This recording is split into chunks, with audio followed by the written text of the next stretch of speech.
Yep, today we are talking about my 5 favorite shows, which are Rugrats, Thomas and Friends, Amphibia, Gravity Falls, and of course, Scooby Doo. All these shows are very special to me. It just has some kind of magic to it, you know? I love their theme songs. All of them are just like great shows. Inside Job is not counted on this because I'm talking about my favorite kid shows, if that wasn't clear. But I'm going to talk about the first one, which is Thomas and Friends. Okay, first of all, if you want a full analysis on every character from Thomas and Friends, then check out Unlucky Doug. He's got a whole lot of Thomas content. I watch him constantly, as well as Matt Babbitt. Okay, so at first when I saw this show, when I saw Thomas and Friends, I thought, wow, this is a kid show, and I thought it was meme-worthy. But there is so much more, and so much lore to the show than just that. Thomas and Friends is about friendship, and in a way better way than My Little Pony could ever do. And it takes on lying. It takes on lying. That's a good thing that kids need to learn, to not lie, because it just causes problems. It takes on in my favorite episode, one of my favorite episodes ever, called Who's Jeffrey. I also have a huge collection of Thomas DVDs, as you're seeing on screen right now. Everything from Percy's Chocolate Crunch to Day of the Diesels, which is my favorite Thomas movie ever. I'm sorry, Great Discovery. It just is. My favorite train in Thomas and Friends is Toby the Tram Engine. TLM's changes constantly, but I think it's Henry right now. My favorite era is the model era. The older model era of the show is my favorite era of Thomas and Friends. I'm sorry, the books are not my favorite. I'm sorry.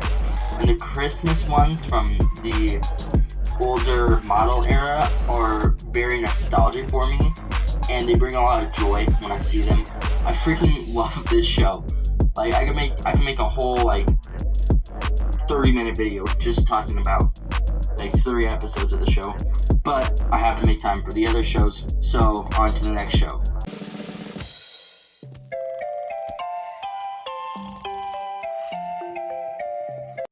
Yep, everyone's favorite show with babies, Rugrats. This is an amazing show. They have a whole episode based around the Red Sea. I mean, seriously, that is a Bible story, and they're adapting it into this kids cartoon so more kids can learn about God. I freaking love this show. This show is amazing. Granted, Angelica can be a bit of but watching them through these eyes of the kid and what the kid sees, potty training like Chucky does, how scary it can be when they first learn it, and the adapting to it and finally giving in even when he's haunted by his nightmare of wetting the bed. He immediately gets up and goes to use the bathroom, and everyone celebrates him. That is something that is just, it's really cool to see a kid show like that adapt a fear of a kid into their show. They are literally thinking in the mind of a child. Angelica, she's just a brat. Even the creators were like, yo, I don't like this character. And I don't really like Angelica either. But I can't really think of someone who actually likes Angelica. But as you can see on screen, I have the complete freaking series of Rugrats. I mean, this is 50 discs. I've seen most of them on my little player. But yeah, this is a whole lot. You can even see little pictures on the back there of Chucky, Angelica, Susie. It's just really cool that I could get that. And it was on sale, so I only got it for $35 when it was originally $40. This is the complete trilogy movie set. This is also really cool. We even got that crossover with it. It's really cool. Rugrats in Paris is a really dope movie. I freaking love it. And then right here, we got this little Reptar candy thing that I got from Hy-Vee. It comes with the little green things. I've eaten all but one. But this is really cool. It's the Reptar cereal box. The side printing has what it says, except for the back isn't very accurate. But this is just a really cool little tribute to Rugrats. But, like I was saying before, Angelica. No one likes Angelica. Susie's character was brought into the show because Angelica likes to torment the babies and likes to not be very pleasant and trick them, and Susie doesn't put up with that bullcrap. Susie is there to protect the babies, and that's exactly what she does. It reminds me of the scene in the first Rugrats movie where Tommy has the bananas above him and he's like, come get the nanners, and he's like basically like going to do something to his brother, but then he sees his brother. He knows what he has to do, so then he starts protecting his brothers from the monkeys who are trying to take him. They even return the baby. The only reason that they got lost in the forest in the first place was because of Philmo trying to return him to the hospital.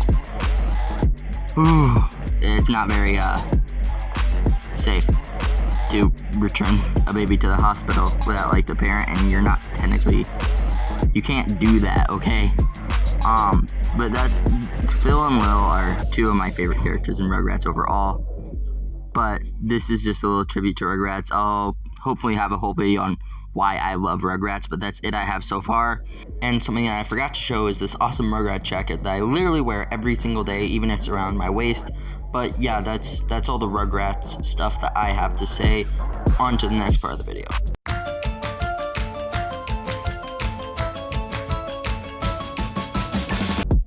That's right, it's Gravity Falls. Gravity Falls is freaking amazing. Like, I love this show. I've watched it backwards to the start. I've watched it start to the end, and that sentence didn't really make sense, whatever. And one of my favorite characters is Bill Cipher. Bill cannot be trusted. And even in the journal, quote, I must now reveal the name of my muse. Beware, Bill, the most powerful and dangerous creature I've ever encountered. This nightmare in disguise will seduce you with never-ending flattery until he gets what he wants. And what he wants is destruction of this reality. It seems a little evil, Bill. I'm just saying, do not summon at all costs.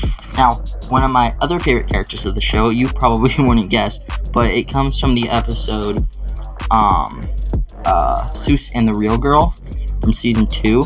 And this episode literally tackles Five Nights at Freddy's and Doki Doki Literature Club, throws them together, and it works beautifully. Like, I love this show. And it's Giffany. That is one of my favorite characters. Well, technically, Dot Giffany, but whatever. It's really cool. I even have a rap battle idea that I'm hoping to do with Giffany. I'm not going to say versus who, but it is Giffany. Giffany is this really cool Monica Doki Doki Literature Club type character. And essentially, what this character does is Giffany, like, she comes from Romance Academy 7, the disc that Seuss gets from Bleepity Boops. Yeah. Anyway, basically, she falls in love with Seuss. She wants Seuss to be her forever boyfriend, even though the store manager was like, yo, you might want to not get that one because, you know, it contains stuff and it's been returned multiple times. Whatever. But it does get him good with talking to girls. So even in the journal, it says 4 out of 5 pudding cups, 1 deducted due to her trying to kill him. Gravity Falls. Now, I don't have the full movie set, but I do have these 3 books as you see on screen. I have the journal 3. I have the comic book, the 4 comics in the 1 book, and then I have Mabel and Dipper's Adventure, or the Choose Venture. Anyway, these books are packed with awesome adventures. If you're looking for that Gravity Falls vibe, I 100% fully say that you should probably get the comics, because the comics are like 4 episodes that you never got to see of the show. They even give little things that the characters say of where it takes place in the storyline, so you can just slip that into the show while you're watching through it for the 50th time. There's a lot of merch online, so I guess you can get that, like the Funko Pops, just like Foot of Ferret did. And I've been watching him a lot, so check him out. He's also the biggest Amphibia nerd I've ever seen. But talking about Amphibia, here comes our next show.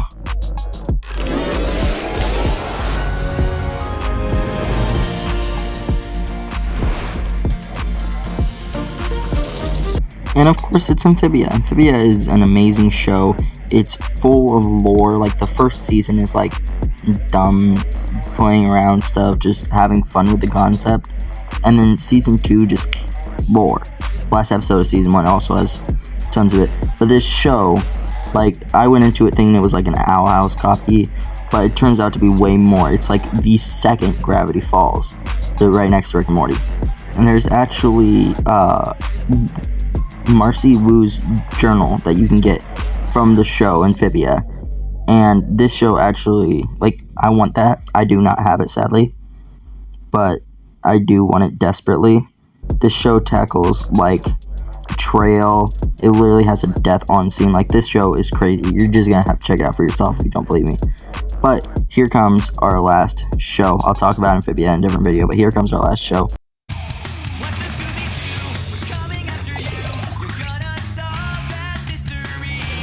Yep, Warner Brothers' own Scooby Doo. This is by far my favorite show ever. It has mystery. It has lore. Matt has done a video on it. Like, this is completely what I love. This show, What's New Scooby Doo, The 13 Ghosts of Scooby Doo, Scooby Doo and the 13 Ghosts, Scooby and Shaggy Get a Clue. I've had a whole timeline done of this. This is my favorite show, and these are all the discs that you see on screen, every single one that I own. It's quite a few. There are like 47 Scooby-Doo movies in total, and I have all but 5 of them. That includes Crypto 2, which is coming later this year on September 26th. But yeah, look at them. It's so incredible. I also fully have this little Scooby figure, but I don't show them in the video. I'm sorry. I also have this Scooby. Yeah, I kind of have a problem. But yeah, this has mystery, this has lore. The older Moke animations are my favorite part of Scooby-Doo.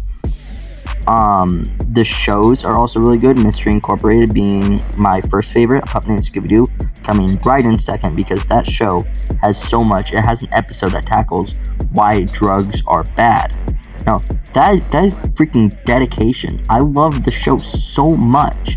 And if you love this show so much, why don't you go down and hit that subscribe button? It helps the channel. If you ring that little notification bell, you'll get notified whenever I upload, which will probably be stuff about Scooby-Doo, Amphibia, Thomas and Friends, and some Rick and Morty thrown in.